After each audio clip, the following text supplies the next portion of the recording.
What is good, my boxing family? It is your boy Martin, aka the Boxing Purist. Welcome to the Truth and Absolute channel, where I speak the truth and nothing but the truth, so help me good God Almighty.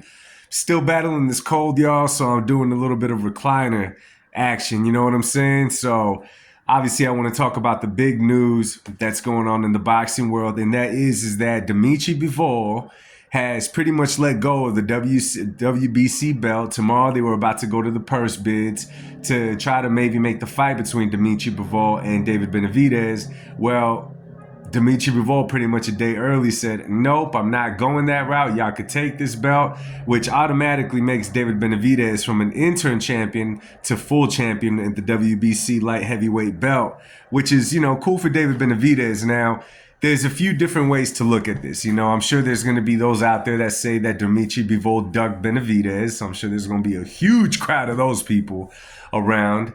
But you got to look at the big picture about a fight like this. Now, if you ask me, it's a blessing in disguise for David Benavidez, and I'll get into that here in a second. But it's almost common sense, you guys, because let me tell you something.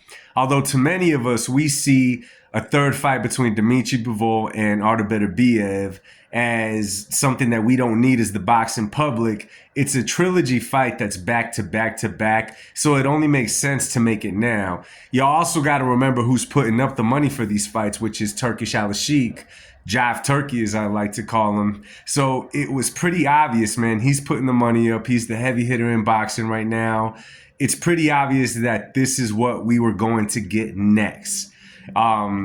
Again, back to back to back doesn't happen all too often. There's been trilogies in the past where there's fights in between, but obviously this is the perfect moment. And honestly, man, they really don't got time is not on their side to do a fight in between and then go into a third fight between Beterbiev and Bivol, because none of them are spring chickens.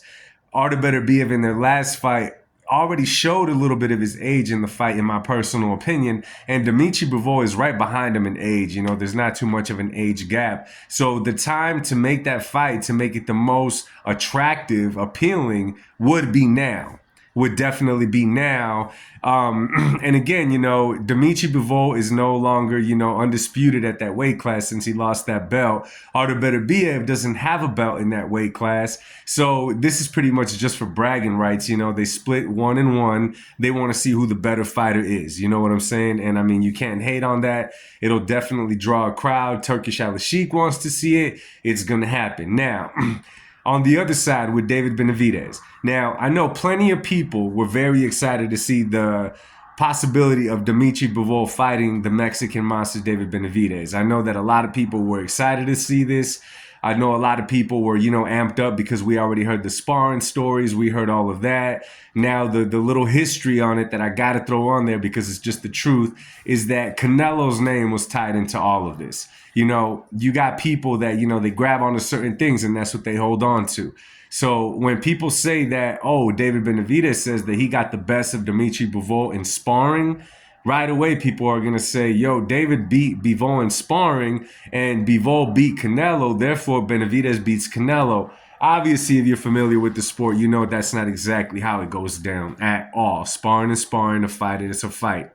Obviously, David out there on interviews said that he would like to fight Bivol and beat him. That way he proves that he's better than Canelo. So ultimately, this was still going to be tied to Canelo in some way because of the chatter, because of the boxing or the boxing chat that's been going on with it for a long time. And honestly, the best thing for David Benavidez right now, at least for the time being, walk away from that already. Walk away from that already. I'm going to be real with you guys. And if y'all want to keep it real, cool. If not, hey, I don't make your decisions.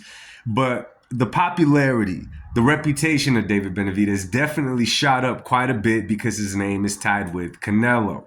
You know what I'm saying? He became the chosen one to dethrone him, all of the above.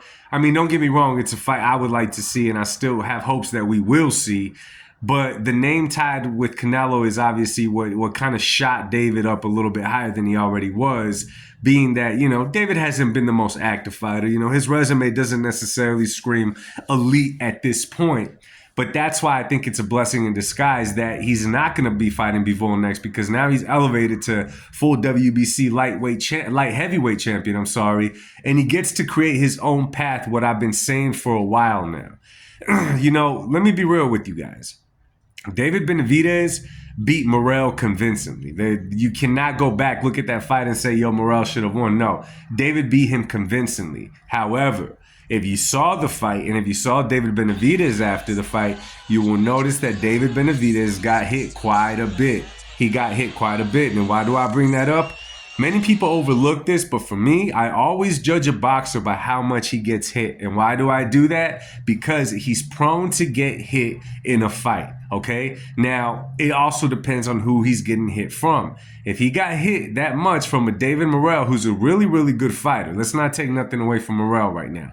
He matched up good. He's the same size, all of the above. However, he was not experienced in a professional level.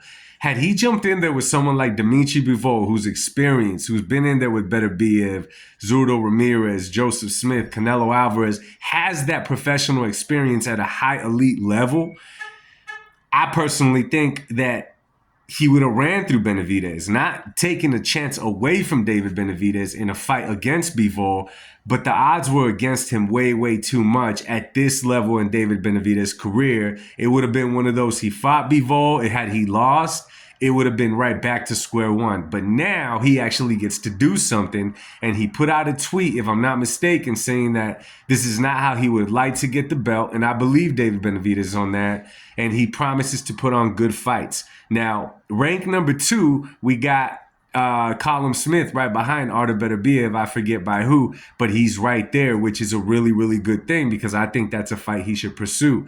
There's Anthony Yarde. There's a few fighters out there at 175 that David Benavidez could go start making a name and just forget the Canelo part about it. It's working against him at this point that everything that he does and mentions and says is always tied to Canelo and tied back. Now, let's just go and say that, further. Let's just say that Bivol wins the fight against Beterbiev, and after that, he challenges David. Hopefully, David gets a fight in between that time. He still has the belt. They go for undisputed. And let's say, again, it could work out to get a Canelo fight. It could not. Nonetheless, this is going to benefit David Benavidez to create his own path, walk away from that Canelo shadow that he kind of put himself in. And I think it's going to benefit him. I think this is a blessing in disguise. But let me know what y'all think. Drop it in the comment section. Again, y'all, my bad. I've been wanting to go live, all of the above. You could probably hear it in me. I've been battling this cold. I'm sick of it, y'all. I'm sick of it.